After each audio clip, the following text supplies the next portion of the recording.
guess I should start by explaining where the word henge even comes from. There's this very famous monument called Stonehenge, which means hanging stones, though henge is also believed to mean hinge.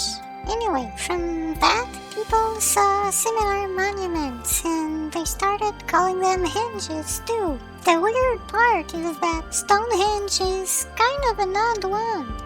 The modern definition of a henge is a ringed bank with a ditch on the inside. It can be circular or oval.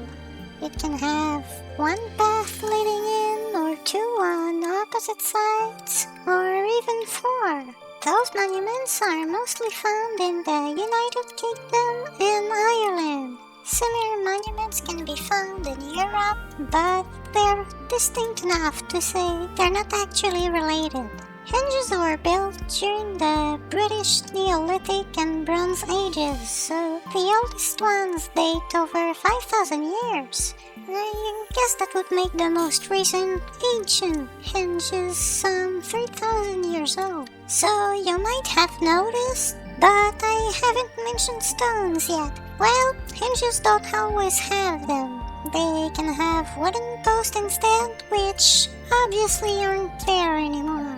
But henges sometimes are just enclosures. Stonehenge is atypical in that it has lots of really tall stones and they're held together with joints. Plus, the ditch is on the outside of the bank. Oh, but there's another bank farther out.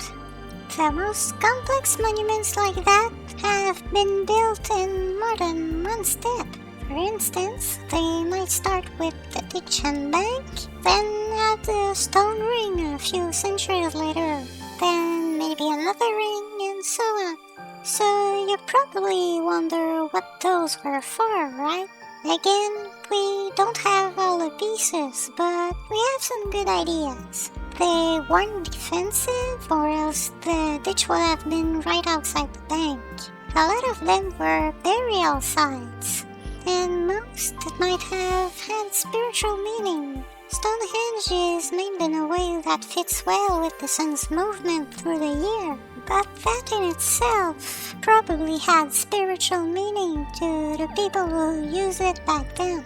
Also, some henge-like enclosures, big ones over 300 meters in diameter, were villages, but not all. Avebury is pretty big, but shows no signs of habitation. Alright, that should do it for henges. You can use mine for worship, but it's just a place to hang out. Spooktober!